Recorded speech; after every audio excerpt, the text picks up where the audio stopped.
Bonjour à tous. La relou. Désolée, j'en ai un peu trop fait pour ce bonjour d'introduction, j'étais un peu trop énergique. Donc, c'est une vidéo tag de Noël. Je remercie Séverine pour m'avoir tagué sur cette vidéo-là, surtout que j'avoue, j'avais pas trop d'idées de vidéo et c'est tombé à pic. Là, j'ai vu ça ce matin, je me suis dit, bah voilà, une idée.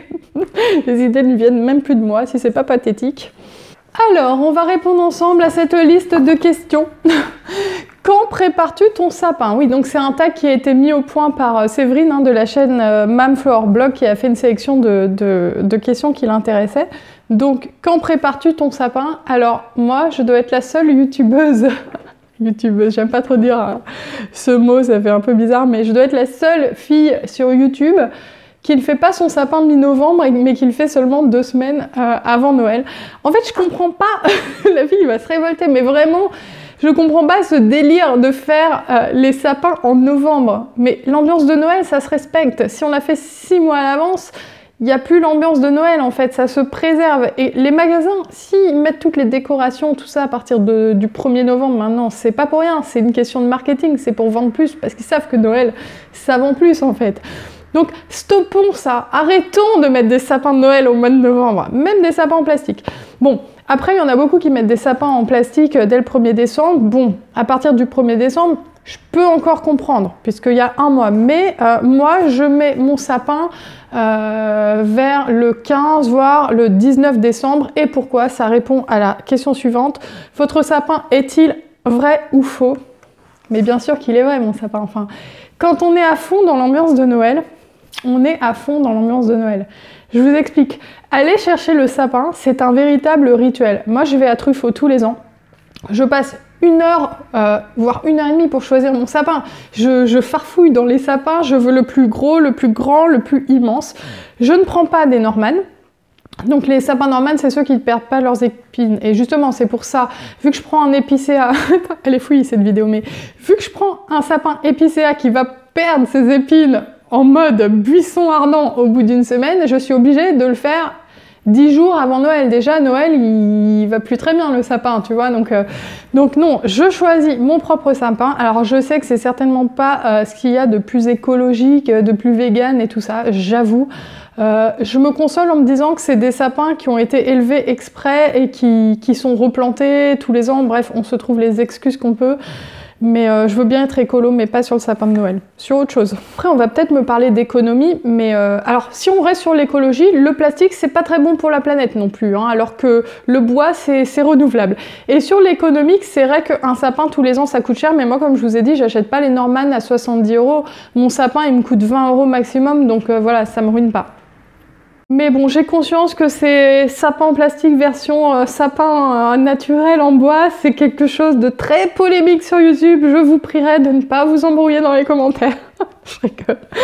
As-tu un calendrier de l'Avent? Si oui, lequel? Alors, moi, j'ai toujours eu un calendrier de l'Avent jusqu'à la naissance de ma fille. D'ailleurs, quand elle est née, qu'elle avait 1 mois, c'était à peu près ma seule nourriture à ce moment-là, parce que c'est la seule chose qui me laissait le temps de manger. Mais depuis qu'elle a 1 an ou 2, bizarrement, en fait, je crois que j'ai même plus le réflexe le matin de penser à prendre ce foutu chocolat, en fait. J'y pense plus parce qu'elle me laisse pas tranquille, elle est toujours en train de faire des bêtises, j'ai pas le temps de le manger, mon chocolat. Par contre, cette année, c'est la première fois que je lui en ai acheté un et je vais vous le montrer. Je suis allée le chercher parce que je suis pas organisée, donc j'avais pas pensé à le prendre avant. Donc, en fait, vous pouvez déjà voir que ce calendrier de l'Avent a été fortement dégradé. Et je peux vous dire officiellement qu'acheter un calendrier de l'Avent, donc c'est Milka, pour ceux que ça intéresse, à un bébé de 2 ans comme Fussy Sophie, ça n'est pas du tout une bonne idée. Pourquoi? Parce qu'un matin, je me suis dit, tiens, je vais lui donner un bonbon, je lui explique, tu vois, je lui montre, je lui dis, tiens, regarde, c'est la fenêtre, c'est parce qu'on est le 1er décembre. Déjà, elle écoutait rien, elle voulait tout arracher. Elle a pris le bonbon. Mais alors là, le caprice pour avoir 1, 2, 3, 5 bonbons, mais c'était plus possible, ça l'allait plus s'arrêter. Elle était en crise et tout. Je lui dis, mais Sophie, non, c'est 1, 2. Puis au final, j'en ai donné 3, tu vois. Et en fait, depuis le calendrier de l'Avent, je suis obligée de le cacher et de manger moi-même les bonbons. Donc je me sacrifie régulièrement, j'en mange 3-4 quand j'y pense, que j'ai loupé 2-3 jours. Donc voilà, pas très bonne idée, elle m'a à moitié arraché le truc, je réessayerai l'année prochaine. Mais non, enfin, à la base, je devais plus avoir de calendrier de l'Avent puisque j'avais dit maintenant c'est Sophie et que moi j'y pensais plus pour moi. Mais finalement, j'en ai encore un et puis bon, on verra l'année prochaine si elle sait un peu mieux se contrôler. Alors, la personne la plus difficile pour les cadeaux, j'hésitais entre mon conjoint et ma grand-mère. Alors, je pense que c'est ma grand-mère qui a gagné, mais je vais d'abord vous dire pourquoi mon copain, ça pose problème. En fait, mon copain, il aime que les trucs à 600 €, si tu veux. Et on se fait pas des cadeaux à 600 €. Donc, du coup, c'est toujours un peu compliqué parce que j'ai du mal à lui trouver des trucs. Enfin, tu vois, je vais pas lui acheter un petit haut. Enfin, il a assez d'habits, il a assez... Enfin, quelque part, il a déjà beaucoup de choses. Je vois pas trop comment lui faire plaisir. Le parfum, il n'en porte pas. Les montres, il les porte pas. En fait, je sais pas trop ce qu'on peut offrir à un homme, en fait. C'est vrai que c'est compliqué. Lui, il va te vouloir une PlayStation, une Xbox, un portable, un drone. Ça fait des années qu'il me demande un drone et que je lui dis non, mais... Ça sert à rien un drone, en fait, on n'a même plus le droit de les faire voler. Et puis, t'as plus 5 ans, on va pas acheter un drone. En plus, les drones, ça coûte genre 400 €. Donc, c'est un peu compliqué parce que de toute façon, je lui achète pas... Enfin, j'ai déjà acheté des PlayStation et des Xbox parce que voilà, je me disais, autant faire passer, vu qu'il veut qu'on en achète une, autant que ça passe en cadeau de Noël, comme ça, il y aura pas un autre achat en plus. Mais voilà, pour lui, c'est un peu compliqué parce que je sais jamais quoi lui acheter. Il a pas des envies de trucs à 20 €. Donc là, ça y est, je vais encore me faire passer pour le couple de Saoudiens. Mon copain, il est vendeur à Leroy Merlin, si tu veux, mais ça l'empêche pas d'avoir envie de drone, de Xbox et de PlayStation. Voilà. Des fois, je lui dis, mais t'as qu'à avoir les moyens de tes envies aussi, tu vois. Tu veux que des trucs à 600 €, gagne 5000 €, on y arrivera mieux. Mais c'est pas lui le plus difficile à satisfaire, c'est ma grand-mère. Au point que je ne fais plus de cadeaux à ma grand-mère depuis des années parce qu'elle était jamais... Enfin, c'est pas qu'elle était pas contente, elle me le disait pas, mais je le savais après par des bruits de couloir que ça avait pas été. En fait, le problème avec ma grand-mère, c'est que elle aime rien. Je pense pas qu'elle regardera cette vidéo puisqu'elle n'aime pas YouTube, elle n'aime pas Internet. Elle n'aime pas les soins pour le corps, elle est soi-disant allergique. En fait, ma grand-mère, elle est allergique à tout si tu l'écoutes, mais depuis que je suis née, je l'ai jamais vue faire une allergie. Elle est un peu hypochondriaque. Donc tu peux pas lui acheter des soins pour le corps parce qu'elle est allergique, tu peux pas lui acheter de parfum parce qu'elle est allergique, tu peux pas lui acheter des gâteaux parce qu'elle est soi-disant allergique à je sais pas quoi, à la galette des rois, alors que tous les ans elle en mange et qu'elle a jamais fait d'allergie. Les vêtements, c'est compliqué pour une femme de 85 ans, si tu veux, je vais pas lui acheter un haut Zara ou un truc Etam.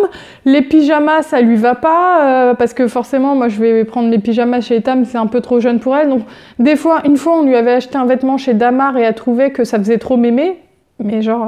T'as 85 ans en fait. Surtout qu'elle s'habille un peu comme une mémé. En fait, ma grand-mère, je pense qu'elle est née mémé. C'est-à-dire qu'on a des photos d'elle à 40 ans. Elle était déjà, mais je pense que c'est les personnes âgées de l'époque. Ils ont toujours été habillés comme ça. C'était la mode de l'époque. Et genre, par exemple, ma grand-mère, je l'ai jamais vue en pantalon. Elle a toujours sa petite jupe et ses petites chaussures et tout. Ses petits collants. Et en gros, je sais pas quoi lui acheter. Les livres, elle aime pas ça, elle a pas le temps. Enfin, franchement, c'est compliqué. Alors, ce que je fais, c'est que soit je lui dis, tu te choisis un cadeau, donc ça va être un fer à repasser, ça va être... Noël dernier, je lui avais offert la table à repasser du fer à repasser, enfin le truc trop nul. Voilà, ça va être des trucs comme ça, soit je lui fais un chèque en fait. Parce que une fois, par exemple, je lui avais acheté du thé, elle m'avait dit oui, mais je bois pas de thé, mais en même temps, elle veut pas de café. C'est très compliqué, elle n'aime rien, donc souvent je lui fais un chèque ou alors je lui dis de choisir et c'est toujours un truc hyper utilitaire. C'est jamais un cadeau plaisir. Elle écoute pas de musique par exemple, vous connaissez des gens qui n'écoutent pas de musique, ça n'existe pas. Elle a même pas un truc pour écouter de la musique chez elle. En fait, et je me rends compte là, je suis en train de réaliser pendant la vidéo que c'est vrai qu'elle a jamais acheté, mais ça doit être l'ancienne génération, mais quelque chose pour lui faire plaisir. Ça n'existe pas en fait, c'est toujours des trucs utilitaires. Donc voilà, c'est ma grand-mère le plus compliqué, mais ça va se finir par un chèque. Alors, quel cadeau bizarre j'ai reçu dans ma vie? Alors franchement, à chaque fois qu'on me pose cette question, il y a un truc qui me revient en tête, c'est une fois, mais je crois que j'ai déjà raconté dans une vidéo tag de l'année dernière sur Noël, mais un jour, quand j'avais 15 ans, ma mère a cru bon de m'offrir une machine de palpé roulé pour la cellulite. Avec en plus, c'était un Noël, soi-disant, sur le thème de la beauté. J'avais eu en plus un épilateur et un truc pour les boutons. Donc super, t'es grosse, t'as des boutons, t'as de la cellulite. Enfin franchement, ça m'avait pas trop fait plaisir. Cela dit, je m'en suis servi plusieurs années après quand j'essayais encore de lutter contre ma cellulite. Depuis, je l'ai donné à ma sœur parce que j'essaie plus de lutter, je suis vaincue, j'ai capitulé, je ne peux plus reprendre le pouvoir. Alors, est-ce que tu as des résolutions du nouvel an et est-ce que tu t'y tiens? Moi, je suis pas trop du style à faire des résolutions du nouvel an du type je vais faire du sport, je vais changer ma personnalité. En fait, je crois pas trop à ça. En fait, je vois pas pourquoi on s'y tiendrait. Enfin, pour moi, quand on doit changer quelque chose dans sa vie, faut pas attendre le premier de l'an. Moi, quand il y a quelque chose qui va pas et que je me dis voilà, je dois faire ci ou je dois faire ça, bah, j'attends pas le premier de l'an. Par contre, ce que je fais tous les nouvel an, c'est que je fais un point existentiel sur ma vie. Je remets ma vie en question. J'exagère un petit peu, mais en gros, j'ai souvent une réflexion sur l'année qui vient de passer et sur l'année à venir, sur ce que j'ai envie qu'il se passe dans l'année d'après, sur les projets de l'année, mais c'est pas dans un style genre résolution, quoi. C'est ah bah cette année j'aimerais bien faire ci ou faire ça. Et puis c'est tout, et surtout c'est un bilan de l'année passée, et ce que j'adore faire, et d'ailleurs je l'avais fait en vidéo l'année d'après, c'est à chaque nouvel an me dire bah voilà, l'année dernière tu imaginais pas que tu en serais là, que tel projet aurait avancé ou pas, ou que voilà, et en fait il s'est passé ça et c'était plein de surprises, et au prochain nouvel an il y aura encore beaucoup de choses que tu n'auras pas imaginées et qui auront changé. Et c'est vrai que ces dernières années il s'est passé tellement de choses chaque année dans ma vie que j'aurais pas pu prévoir, que tous les ans, à chaque fois que je fais le point, je me dis mais c'est tellement fou, j'aurais jamais imaginé qu'il se passe ça, quoi. Et voilà, et là cette année, je me posais beaucoup de questions sur mon CDD, je me demandais si je serais recrutée ou pas, et je le suis, et j'aurais pas imaginé que je puisse potentiellement avoir d'autres opportunités ailleurs alors que j'en ai eu. Enfin voilà, il y a eu beaucoup de choses qui se sont passées, et j'aime beaucoup faire un point existentiel sur ma vie au niveau du 31. Alors, est-ce que je fais mes cadeaux plutôt en avance ou à la dernière minute? Alors ça va vraiment dépendre des années, mais c'est vrai que plus je vieillis, plus j'essaie de les faire en avance. Il y a un épisode de ma vie qui m'a traumatisée. Il y a quelques années, je me suis retrouvée à la Fnac la veille de Noël, et je ne conseille à personne de vivre ça. Il y avait une queue, mais mon Dieu! Mais on pouvait même plus bouger, c'était horrible. Et c'est vrai que ce jour-là, je m'étais dit, plus jamais tu fais ça. Donc maintenant, je commence au mois de novembre. Alors moi, je commande beaucoup sur Internet parce qu'avec Fussy Sophie, j'ai beaucoup de mal à sortir. Surtout que, en fait, le week-end, je suis très souvent toute seule, donc je peux pas trop prendre la voiture. C'est mon copain qui l'a et qui part avec pour travailler. Et je suis dans une ville où malheureusement il n'y a pas beaucoup de magasins, je me trouve assez isolée et il faudrait que j'aille dans Paris, mais je vous avoue qu'aller à Paris avec la poussette, prendre les bus, le métro avec Sophie, je sais pas si je vais réussir à la gérer, enfin voilà, puis un bébé c'est normal en fait, elle a pas envie de passer 3 heures bloquée dans la poussette à faire les magasins. Donc en fait je commande énormément de choses sur internet et je m'y prends mi-novembre et tout au long du mois de décembre. Là par exemple j'ai toujours pas acheté les cadeaux de ma sœur et tout, et je vous avoue que ça me panique un petit peu parce que je sais pas, même pas comment je vais faire, parce que j'aimerais bien aller en magasin, je sais pas si j'aurai le temps de le faire. Enfin elle aura forcément son cadeau pour Noël, hein, qu'elle s'inquiète pas si elle regarde la vidéo, mais là pour le coup je me trouve assez en retard, donc on va dire que maintenant je suis plutôt quelqu'un qui s'y prend à l'avance. Est-ce que tu passes plutôt Noël à la maison ou chez les autres? Alors pour moi, Noël, ça a toujours été le rituel de le passer le soir, enfin le 24 au soir, chez mes parents. Depuis des années, c'est comme ça, c'est le rituel. Il faut toujours qu'on mange la même chose parce que mon père, il aimerait bien changer les recettes et tout, mais moi, je veux toujours un chapon au marron avec du foie gras et du saumon. Voilà. Et du coup à chaque fois il me dit ah mais tu veux pas que je tente autre chose et tout, mais c'est vrai qu'à chaque fois qu'on a tenté autre chose c'était moins bon, et pour moi ça c'est la tradition de Noël, c'est aller tous chez mes parents en famille, et voilà. Par contre c'est vrai que moi j'aime aussi beaucoup recevoir, donc ce que je fais de temps en temps quand on peut le faire financièrement, qu'on a le temps, qu'on a tout ça, c'est inviter ma famille, enfin la famille du côté de mon copain, puisque généralement le lendemain on va dans sa famille à lui. Là cette année c'est nous qui recevons long, donc je suis contente, je vais pouvoir faire ma petite femme au foyer là, faire toute la déco, faire à manger et tout, mais c'est aussi un gros travail et puis mine de rien un budget, donc on le fait pas systématiquement, on n'a pas toujours en plus eu la place de le faire puisqu'avant on vivait que dans un 45 mètres carrés, donc c'était un petit peu compliqué de trouver la place d'accueillir beaucoup de monde.